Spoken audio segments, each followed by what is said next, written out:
Hello guys and girls, how are you doing? Como é que vocês estão? I hope you are all fine. Espero que todo mundo esteja bem. So, welcome to our English class number 25. Bem-vindas à aula 25. We're going to talk about subject and object pronoun. Pronomes pessoais e oblíquos. Hoje a aula é de gramática. Hoje vai ser um pouquinho mais pesado. O objetivo proposto para essa aula é diferenciar sujeito de objeto, os dois pronomes, utilizando os pronomes a eles relacionados. A gente vai ter que prestar atenção quem é pronome pessoal e quem é pronome oblíquo, alright? Olha lá. Os object pronouns, pronomes oblíquos, na língua inglesa, constituem um tipo de pronome pessoal que funciona como objeto do verbo, não como sujeito, ou da preposição nenhuma oração. Como é que é isso?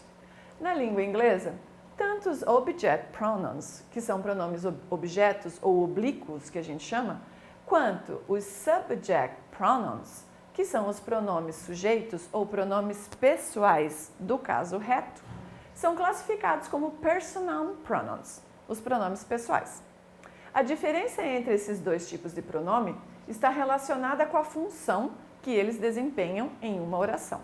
Vocês sabem que na língua portuguesa nós temos os pronomes que iniciam as frases e às vezes esses pronomes se repetem quando eles são objeto, quando eles estão lá no predicado da frase, quando eles sofrem a ação.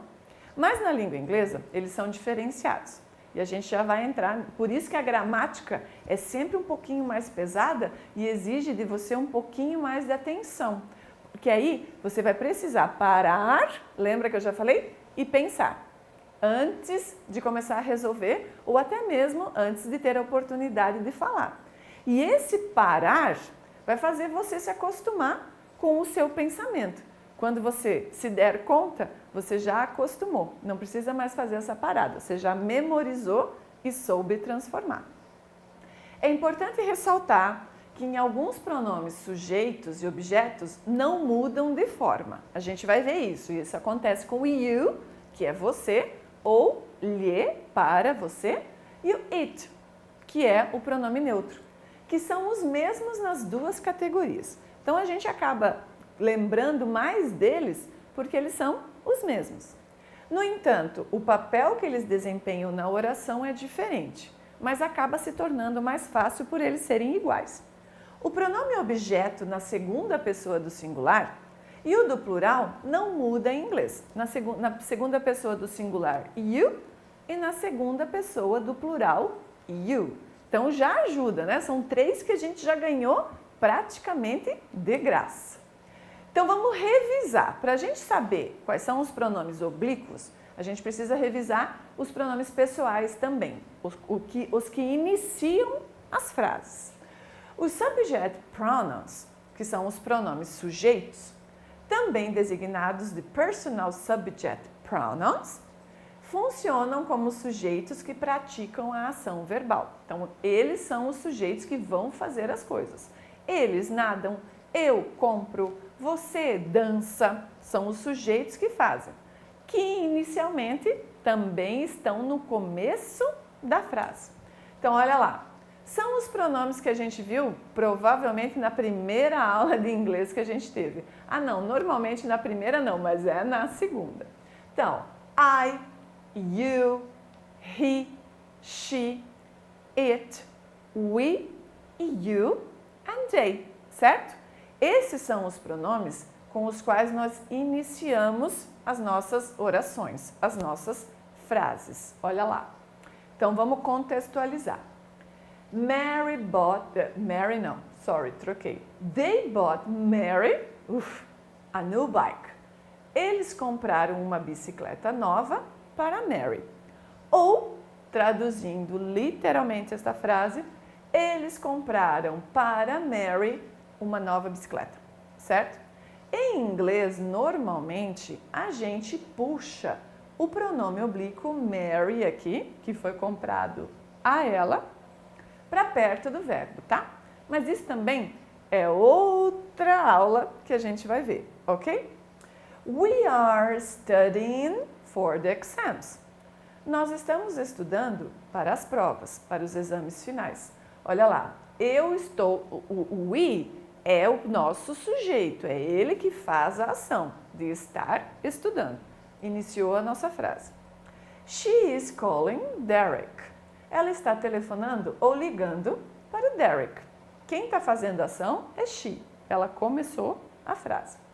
Observe que em todas as frases acima, os subject pronouns executam a ação verbal. São eles que fazem, certo? Aí o que acontece? Deixa eu fazer um parênteses aqui para vocês. Às vezes acontece de quando os alunos aprendem os pronomes oblíquos, dá uma confusão geral. Então sempre tem que lembrar o seguinte, são esses aqui que vão iniciar as frases. Eu não posso, por exemplo, iniciar na língua portuguesa uma frase com mim, não é verdade?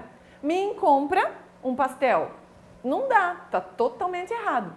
Os pronomes oblíquos são esses, o mim, o para mim, comigo e assim por diante.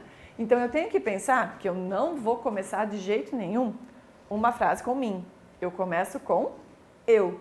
Então aí é que já está a sua dica, o seu macete para você não trocar. Lembra que com mim não dá para começar a frase. E o pronome oblíquo é isso. Me, you, him. Lhe, mim e assim por diante. Então não tenho como começar essa frase. Outro detalhe que acontece também que causa confusão nos alunos é quando eu tenho mais de um pronome na frase.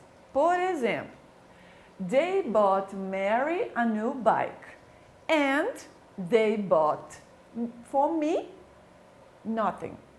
E eles compraram para mim nada.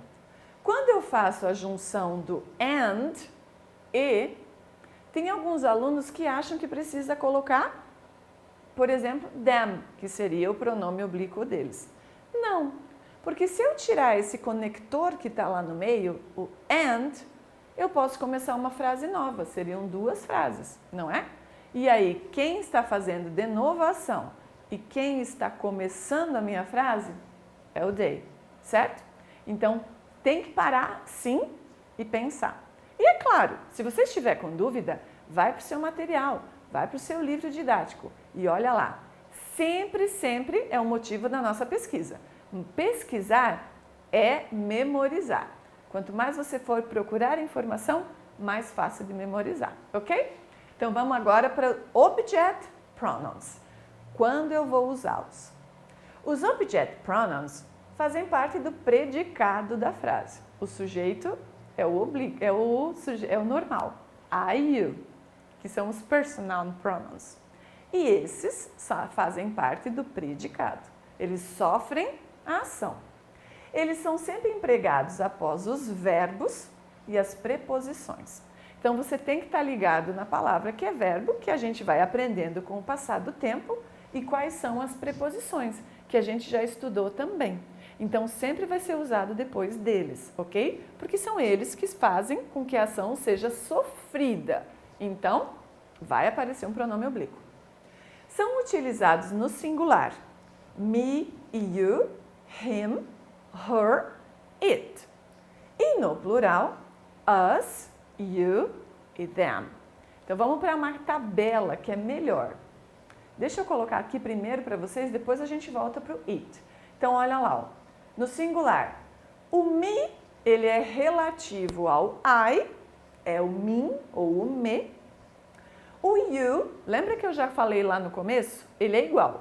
Pronome pessoal, you, pronome oblíquo, you. Que para nós a tradução é lhe, o, a você. Him é relativo a he, ele. Lhe, o, a ele. Her, que a gente vai fechar na hora de falar. Her, não fala hair, porque senão hair é cabelo. Aí vai confundir a pronúncia. Por mais que algumas palavras sejam pronunciadas muito parecido, essa daqui não é. Então eu vou fechar para falar her, que é relativo a she, a ela. E a tradução, lhe, a ou a ela. O it, lembra que ele ficou igual ao pronome pessoal? É lhe ou a, para o neutro. Us, relativo ao we, você pode ouvir a palavra us ou vai também ouvir pronunciado quase como um a, us. As duas formas estão certas, tá? Então, ele é relativo ao we. Então, quer dizer nos. Não tem acento, hein? Nos. You, que é a segunda pessoa do plural, que ficou igual ao pronome pessoal, lhes, a vocês. E o them, então, relativo a they, que quer dizer lhes, os, as. Esses pronomes sempre sofrerão a ação e sempre virão depois de verbos e preposição, ok? Por isso é importante você saber quais palavras, as classes gramaticais, quais palavras são verbos e quais palavras são preposições. A gente já viu isso. E nas próximas aulas, a gente vai entrar com verbos, mais verbos para você ter mais conhecimento, para ficar mais fácil de entender as frases. Então, vou voltar. Além da forma masculina e feminina, que é o him e o her, o it é uma forma neutra, que é utilizado para o pronome neutro. Utilizado para fazer referência a animais, objetos, lugares, tempo, ideias e sentimentos, dentre outros. Tudo que não for um homem, que nós vamos usar o pronome him, e que não for uma mulher, her, então a gente usa it. Vamos contextualizar. Elizabeth does not ou doesn't like me. A Elizabeth não gosta de mim, então não dá para colocar I, porque o verbo like é um verbo e é usado sempre pronome oblíquo depois de verbo. Elizabeth começou a minha frase. Lembra se eu fizer a troca do nome Elizabeth pelo pronome? Vai ser she, porque ela começou a frase e é ela que faz a ação. Agora, depois do verbo gostar é me. Até porque em português também eu não digo que a Elizabeth não gosta de eu, não é verdade? Então nós também podemos nos basear nesse momento na língua portuguesa para a gente saber qual vai usar na língua inglesa. My sister called you last week. Minha irmã te ligou ou ligou a você na semana passada. My sister, a minha irmã, é o sujeito da frase, é ela que está fazendo a ação. De novo, se eu trocar o nome minha irmã pelo pronome, quem é a minha irmã? My sister é she, certo? Ela iniciou a frase. Agora, called you, ligou a você. Called é o verbo no passado. Então, vou jogar pronome oblíquo. Claro que nesse momento ficou mais fácil, porque o you é o mesmo. Se a gente pensar na famosa frase, a mais conhecida do mundo, I love you. I sou eu que faço a ação. Love you. E é você quem sofre. Claro que nesse momento deu certo de ser muito parecido, porque os dois pronomes são iguais. Mas se eu falar, por exemplo, eu o amo, porque falar amo ele não está correto. Eu sei que é mais usado na forma de falar do dia a dia, mas vamos utilizar a forma correta aqui. Então, em inglês, eu vou manter pronome I, a palavra, o verbo love e ele, him. Vou ter que colocar pronome oblíquo, entender? Sempre, porque eu comecei a frase, tive que começar com o pronome I. Mas depois do verbo love, eu tenho que usar pronome oblíquo. Não dá para usar he, tenho que usar him, ok? E com som de M, him, não him, que him é him em português, que a gente pode usar o M assim, mas em inglês não, tem que ser bem pronunciado, ok? Tom took her to work on Tuesday. O Paul a levou para o trabalho na terça-feira. Olha lá, Paul não, é Tom. Nossa, fugi totalmente da pessoa. Tom took her. O took é o verbo take no passado, levou. Então, olha aqui, depois de verbo, pronome oblíquo, certo? Então, Tom took her to work, ok? Então, temos que colocar pronome oblíquo. I like this film. I saw it last month. Eu gosto desse filme. Eu assisti ele no mês passado. Eu o assisti. Por que eu usei it? Porque eu estou me referindo à palavra film, filme, que é um objeto. Então, portanto, não poderia usá-lo como him. Eu tenho que usar como it. Mas nesse caso, tá igual ao pronome pessoal. Então já facilitou a nossa vida, não é? Mary always writes letters to us. A Mary sempre nos escreve cartas, ou escreve para nós, também dá. Mas aqui não fica uma coisa muito gramaticalmente correta em português. Então vocês perceberam que a preposição to, que quer dizer para, no sentido de movimento. Não tem jeito, eu tenho que escrever o pronome oblíquo, é us, certo? Vocês já assistiram? Não sei, eu já assisti e chorei muito. Há uma série chamada This Is Us. Estes ou estas somos nós, tudo que está acontecendo. Por causa do verbo to be, is, então eu tenho que usar us, é pronome oblíquo. O nome dessa série é exatamente isso. Não tem como dizer this is we, estes somos nós. Não. Por quê? O this é quem é o sujeito dessa frase. E o is é o verbo. Portanto, depois de verbo e preposição, pronome oblíquo. They bought you many gifts.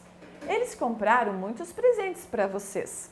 Nesse caso aqui, a gente acaba entendendo pelo contexto quando é singular e quando é plural, tá? Aqui eu coloquei como plural, mas também poderia ser singular. Então, olha lá, eles compraram a vocês. Bought é o passado de buy. Compraram, depois de verbo, pronome oblíquo. Tá bom que aqui ficou igual, não é? Mas mesmo que fosse outro pronome, teria que ser oblíquo. He told them the truth. Ele disse-lhes a verdade, ou disse a eles. Então, olha lá. He começou a minha frase porque é início de frase e é ele que faz a ação. Told é o verbo no passado de tell, que é contar. Então, não interessa se o verbo estiver, não importa, no passado ou no presente.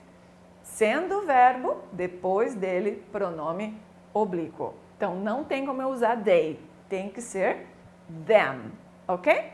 Sempre, sempre, depois de verbo e preposição, pronome oblíquo. E para recapitular, vamos voltar lá, os pronomes oblíquos são me, you, him, her, fecha para falar, it, us, you e them, ok? Me, you, him, her, it, us, you and them. Sempre, sempre depois de verbo e preposição. Eu sei que é mais difícil, mas a gente precisa aplicar. Sempre vai ser assim, ok?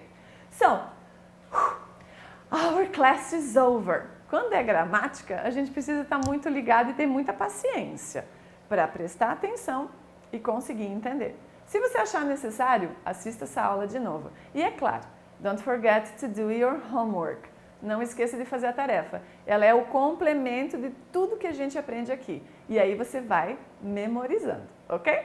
So, our class is over and I hope you have enjoyed the class. Espero que vocês tenham gostado, porque eu gosto de explicar gramática. Se vocês precisarem, volta lá, ok? So, I see you in the next class. Thank you. Bye.